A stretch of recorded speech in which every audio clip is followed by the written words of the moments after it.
The Institute of World Affairs at the University of Wisconsin-Milwaukee presents International Focus, a weekly discussion of the people and events behind today's global headlines. Support provided by Milwaukee Public Television and the UWM Center for International Education.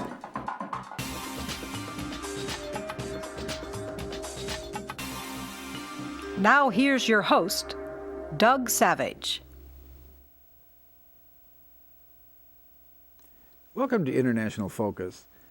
The fighting in the eastern half of the Democratic Republic of Congo has proven to be one of the world's most intractable and deadly conflicts. A decade and a half of fighting between various groups has claimed casualties variously estimated from 200,000 to 5 million lives. Rather than bringing prosperity to its people, the region's great mineral wealth has served to attract invaders and encourage local warlords. Recently, however, an optimistic note was sounded as the rebel group known as M23 agreed to lay down its weapons and end its armed struggle.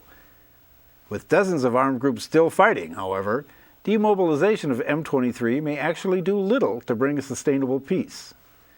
So, to put this rare bit of good news from Congo in perspective and explore what may lie ahead, we're joined by Rob Ricigliano, co-director of Masters in Sustainable Peacebuilding at UW-Milwaukee.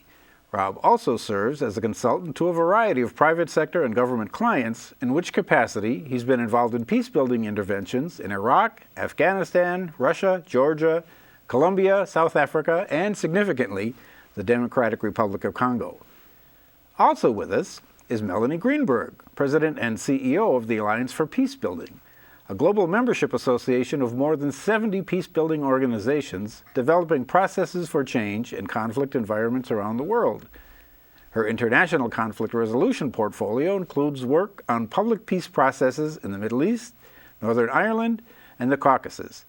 Recently, she helped facilitate government discussions on protections for minorities in Tanzania and assisted government groups working on reconciliation in Kenya. Melanie, Rob, welcome to International Focus. Thank you. Well, I think it'd be useful to start with just some basic sort of Congo 101, starting with the size. Rob, maybe talk a little bit about how that impacts the situation. I mean, we've got a slide here comparing Congo with the state of Wisconsin, as we see nearly 14 times the size of Wisconsin. I mean, to get a sense of the general landmass of Congo, I mean, I think it's roughly equivalent to the size of the U.S. east of the Mississippi. So it's a huge amount of land. But what you don't see so much in that general sort of map of Congo, or the size of Congo, is just the variation between different climate zones and sort of soil types and industries. And so the parts of the Congo that are most suitable, say, for agriculture are more in the east of Congo. The parts of Congo that are more plentiful in precious metals and diamonds and oil, timber, is also in the east of Congo. If you think about track where the highest degree of fighting have been, where you cited the number of the amount of casualties that have come, those also are in the east of Congo. So you very much see this link between the physical geography of Congo and social, cultural, and economic issues, and then also a lot of the conflict issues. So, Melanie, we hear, for example, one of the largest peacekeeping operations the UN has ever mounted is in Congo. But when you look at that, I mean, what are the sheer numbers of people involved covering that kind of landmass? I mean, how much coverage do you really get? Well, the answer is not very much. And until recently, the UN force did not have a very strong mandate to actually protect civilians. And one thing that's interesting about the more recent phase of the conflict is that they were given increased power to fight, to use weapons, and to take a more offensive line, which I think is changing the dynamics of the peacekeeping. Well, and what does just size mean for governance? I mean, we look at Kinshasa, the capital, on one end, and the conflict mostly occurring in the opposite end. Yeah. So I mean, in the colonial time, so it's pre-1960, It was a very precious landmass to control for all these reasons we were talking about in terms of minerals and so on. But it was one where you had to kind of rule. You couldn't rule by having, a detachment of military or bureaucrats in every part of the country. So a lot of the rule, as in a lot of that part of Central Africa, was done through manipulation of ethnic groups. So a lot of the Hutu and Tutsi tensions that you see in Rwanda and Burundi that led to the genocide there had its roots in colonial exploitation of the minority Tutsis to rule over the majority Hutu. And so you have some of that mix in the eastern part of Congo, again, where the conflict is. But then you also have a variety of other ethnic groups spread throughout Congo. And those that come from more toward the southeastern part of Congo and Katanga have been more of the ruling class, has kind of come from there. So you hear about the Katangese mafia that rules Congo. And so there's very much an overlay between ethnicity and sort of tribal groupings and governance in Congo historically, and it very much represents itself in sort of current conflict and violence dynamics. Well, and let's talk a little bit about sort of those early days, pre-independence. There was not a lot of provision made for developing sort of indigenous governance capacity, was there, to say the least? Well, I mean, to say the least, that upon independence there were only a handful of indigenous lawyers, doctors, administrators, teachers. So Congo has really had to rebuild from scratch. And so let's talk a little bit. Independence comes, and that turned out to be a bit of a messy process as well, right? Yeah. So a leader who emerged, who did have a lot of popular support, was Patrice Lumumba. Unfortunately, his politics didn't match up with the politics of the United States. He was seen as potentially being a threat to drift more toward the Soviet sphere of influence. This is during the height of the Cold War. Lumumba is assassinated. It came out in about 10 years ago. The complicity was admitted by Belgium. I don't think the United States ever actually owned up to it, but largely it's assumed that it was not just Belgium alone, and that the United States did play a critical role in that. Belgium being the colonial power. Belgium being the last of the colonial powers that was most influential in Congo. So Lumumba had at least some popular support, and you had some hope that, against the backdrop that Melanie was talking about, without the sort of lack of that professional class, that they could have had a fighting chance to sort of move toward development. That goes asunder. You have the chaos that comes in trying to administer, again, that territory with all those differences and the lack of capacity. And so you basically have the conditions that are ripe for the emergence of a dictator, Mobutu Sese Seko, who ruled in Congo really for about 35 years, from the mid-60s to about 2000, 98, 99, and that also then sort of cast the die for what was going to be happening now, and how difficult, or why it's so difficult to get peace and stability in Congo today. Well, and let's talk a little bit about that era. He was perceived, at least by Washington, as being anti-Soviet, or at least much more so than his predecessor, and the minerals were flowing. So, is this a story we see throughout the continent? Well, yes, very much. It's really governance by plunder. And by promising to be a strong security leader and to hold off the Soviet hordes, he basically stripped the country bare and had enormous resources squirreled away offshore. Yeah, I mean, Mobutu is largely credited for inspiring the term kleptocracy. And so you looked at whatever infrastructure there was very good infrastructure in Congo at the time of independence. So you did have roads. So the ability to exploit resources was established. I mean, so that basic infrastructure was there, but that was basically gone toward the end of Mobutu's reign as dictator. So it is very much the story that you saw in other parts of Africa. You still sort of see in Zimbabwe today. But yeah, again, it again set the conditions for why it's so difficult now to actually get a resolution to the conflict. Well, and then let's talk a little bit about the neighborhood then, and Rwanda and Burundi as sort of the next chapter. Yeah, I mean, people know about or may know about the history of the genocide in Rwanda. So. 800,000 Tutsis and moderate Hutus are killed in about 3 months. A rate of killing that was higher than even in the Holocaust. So that again had its roots in their colonial history and the relationship between Hutus and Tutsis in Rwanda and also in Burundi. What's interesting is that conflict now spills over the border. I mean, in some ways, literally, like bodies were floating downstream from Rwanda into Congo. But the Congolese Tutsis during the conflict fled into eastern Congo, where there are Congolese Tutsis who live. So there was some safe haven there. But then when the Rwandan Patriotic Front takes control in Rwanda, kicks out the Hutu extremists, then you had a sort of a flip where the refugees began coming back, but then the genocidaires, the Hutu genocidaires from Rwanda go into Congo. So now you have this very toxic mix of Hutu genocidaires who had just been killing all of these Tutsis in Rwanda, now living amongst the Tutsis in Congo. Mobutu, whose tensions with Rwanda, they have this rivalry, right, with Rwanda and with the Tutsi, is giving aid and support to those Tutsi refugees or genocidaires that fled into Congo. The new government in Rwanda doesn't like that.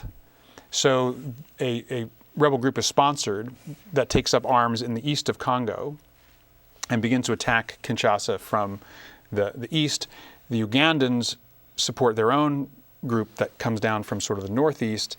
Then you have Zambia, Angola, and other countries come to Kinshasa's aid. So at one point in that conflict, you had 8 foreign armies on the soil of Congo, plus 2 main domestic rebel groups and the Congolese army. So that that's the late 90s, and that mix again of that chaotic free-for-all is largely set the stage for what we have today. So in terms of leadership, Mobutu eventually decides enough is enough. He packs his bags and heads off, and he's replaced by? Laurent Kabila comes from, is in Tanzania. He's in exile. The Rwandans support him, so that he basically becomes the head of the band for the Congolese rebels. They basically eventually are able to take Kinshasa, and this is in the second Congo War. So now you have Laurent Kabila in control in Kinshasa. His relationship with Rwanda also sours, and they decide the Rwandans don't like that. So then they form the Congolese Rally for Democracy, and they sort of storm in, and eventually there is a peace settlement. There's not a clear victory. That's when you have the 8 armies there in Congo, and so then there is eventually a peace process. They have a peace agreement. The Rwandan-backed rebels, the Ugandan-backed rebels join the government. But Laurent Kabila is assassinated by his own security detail. And sort of, as fate would have it, the person who pulled the trigger is also then assassinated. So you never actually have anybody held responsible for the killing of Laurent Kabila. He's replaced by his son, Joseph Kabila.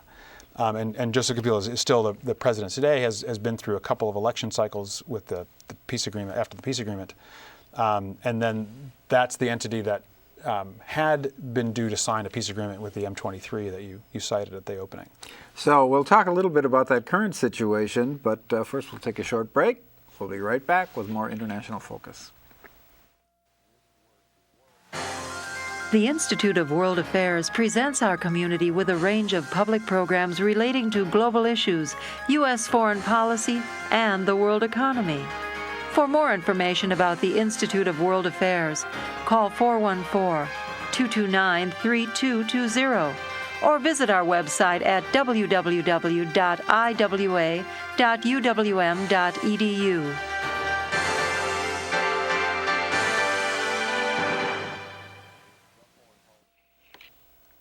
Welcome back to International Focus. We're talking about peace prospects in Congo with Melanie Greenberg and Rob Ricigliano. Well, we talked a little bit about the history. I think we're more or less up to date now. Melanie, what we know, the current government in Kinshasa has limited ability to influence events throughout the country. So talk a little bit about what that security environment is like. Well, one thing that the Congolese army does not do very well is have a clear line of command and control from Kinshasa out to the east. Many of their forces are very poorly trained in human rights and have rampaged the local population. And in response to that, local militias at the village level and then gathering together formed what are called Mai groups, which ostensibly protected the population, but at times took their salaries from food and other stores from the locals. And there were competing waves of sexual violence as well in the wake of that. And so security forces really have to be put in parentheses because often they are feeding off the local population. Well, and then let's get to sort of one of the groups in the news, M23. Now, they themselves were a splinter group of someone else. So give us a little bit of that history. Yeah, I mean, I think if we could have prepared a whole family tree of rebel groups in Congo. So so we talked a little bit about the Congolese Rally for Democracy, which was originally a group sponsored by Rwanda. It started the Second Congolese War, which actually was started, given what you were saying, Melanie, it was started by a commander of Congolese armed forces in the East who mutinied. And that started the Congolese Rally for Democracy, which led to the whole cycle of sort of violence.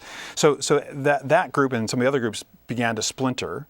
So you'd have, by the time of the peace agreement, you had I think 3 or 4 different RCD factions, let alone the MLC, the other rebel group, and they had factions. And then you had smaller groups, and you had the 19 Mai militias. But you can trace kind of the lineage. So a lot of these splinter groups. So as one group decided to sort of join the government or lay down its arms, you had a splinter group that would come sort of fill the vacuum. So a lot of the underlying conditions that Melanie was talking about in terms with the population was still there. So you had this vacuum where you had population with core grievances, you had the minerals that could be plundered, and so then you had the National Congress for the Defense of the People with Laurent Nkunda was the head of that group. He became quite notorious. He was taken into custody. The CNDP made peace on March 23rd of 2009.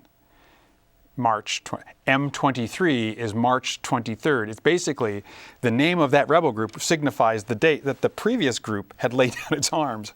So this, what we see with M23 is a well-trodden pattern of groups springing up,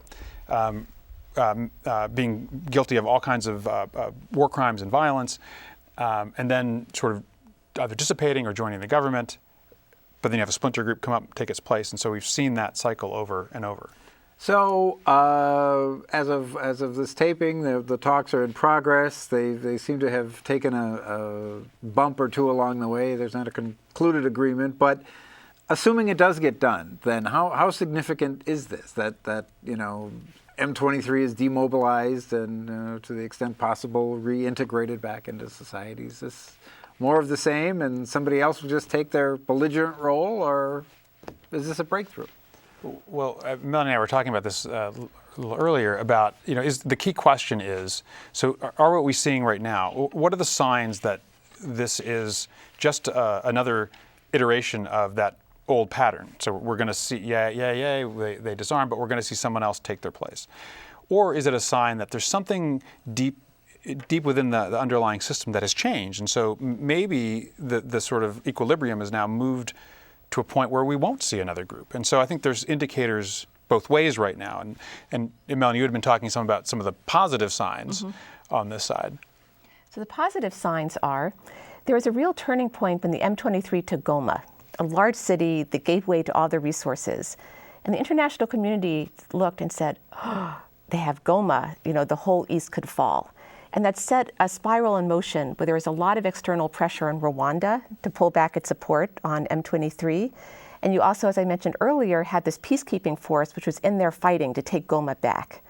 And I think that international pressure on a major city, it wasn't just some village somewhere on the border, has a potential to change dynamics. But as Rob said, the system has not changed. You haven't disarmed these other groups. There hasn't been accountability for the major leaders. So I think you can take both an optimistic and a pessimistic view. Well, let's talk about that larger sort of global context. I mean, for everyone who has a cell phone, you're carrying a little piece of Congo around, one of the essential ingredients, if you will. So how has that resource environment been affected by this? Stuff still seems to be hitting the world market, right? Yeah, I mean, and it's been a place where, I mean, you'd hear stories when I was in the East, in Goma, you'd hear stories about there was supposed to be a passenger flight taking off from the airport in Goma, which has a runway long enough to support big cargo planes, and it's not because they're necessarily moving lots of humanitarian relief supplies in and out of there, although that does happen. But people basically kicked off the plane, and the plane was diverted to Kisangani, where it picked up a plane load of diamonds and took them out of the country. So you hear stories about that all the time. About one of the other vacuums here or one of the attractors is you have all these appropriatable resources, whether it's the coltan that's in cell phones, or it's diamonds, or even oil in the north of Congo, timber. That some will say, as long as that resource is there, and it is, the state structures are so weak that the powerful can come in and basically plunder them, that you're always going to have violence and instability in Congo. So it's one of those signs that says it's going to be very hard to break out of this. So pattern. if the instability, if the lack of peace somehow affected commerce, you would expect a more muscular intervention by the outside. But as long as the stuff is flowing out. But we are seeing, it's very interesting to see some of the companies, like airplane manufacturers, which need some of the minerals, starting to try to certify their supply chain to make sure that minerals are extracted legally and that the appropriate taxes are paid and that people are not exploited to mine them. So I think that's another one of those positive signs that things might be changing. And human rights groups like Enough, which fights atrocities prevention, or fights atrocities, is also making this mineral supply a key issue. So to what extent that the blood diamond conflict mineral movement really permeated some of these other industries? I mean, you mentioned the airline industry. I mean, is it? Can you foresee a day when it's a bad thing to have illicitly gotten Congolese minerals in your manufacturing process? I mean, just from a PR perspective. Yeah, I mean, I think I'd like to believe that is something that will make a real difference in Congo. On the maybe more on the depressing side. But what's depressing is that has taken hold in other other conflicts where resources have really fueled the armed groups and the fighting. In lots of ways, we're seeing Congo resisting that. Mm-hmm. And so whether it's just a matter of scale, do you think? It could be scale. It could be the fact that these supply routes and supply chains and practices are so deeply entrenched that that you have a more sophisticated operation perhaps set up there. The state structures. Congo is bigger than a lot of these other states, which have actually made progress on things like blood diamonds.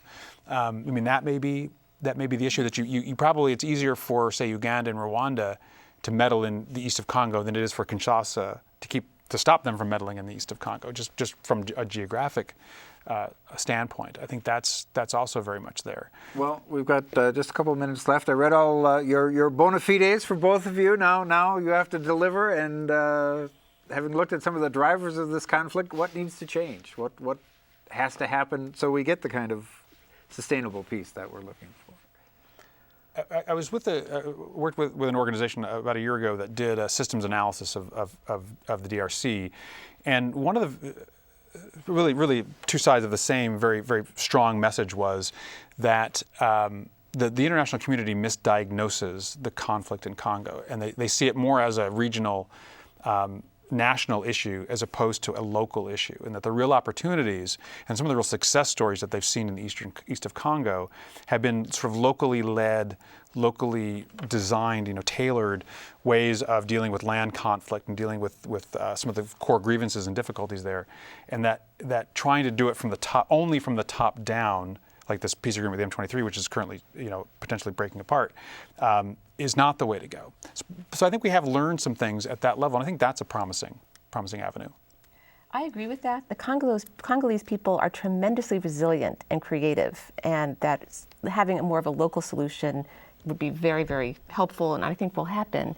We also need accountability, that the leaders of these militias need to be tried either in local tribunals or at The Hague, that so far there hasn't been that accountability. So people feel that they can, with impunity, keep the cycle going. So probably 30 seconds left if you're interested in becoming involved and having some impact as a citizen of wherever. What do we do? Melanie mentioned the Enough Project, which is very active on dealing with issues in the Congo. I think that's a great place to start. Mm-hmm. Look at the Alliance for Peacebuilding. A lot of its members are doing work locally, work on the ground in the Congo. And I think learning more about those organizations and supporting those kinds of organizations might be a positive thing. Mm-hmm. Great. Well, Melanie Greenberg, Rob Ricigliano, thank you for being with us today. To our viewers, we'll see you next time on International Focus.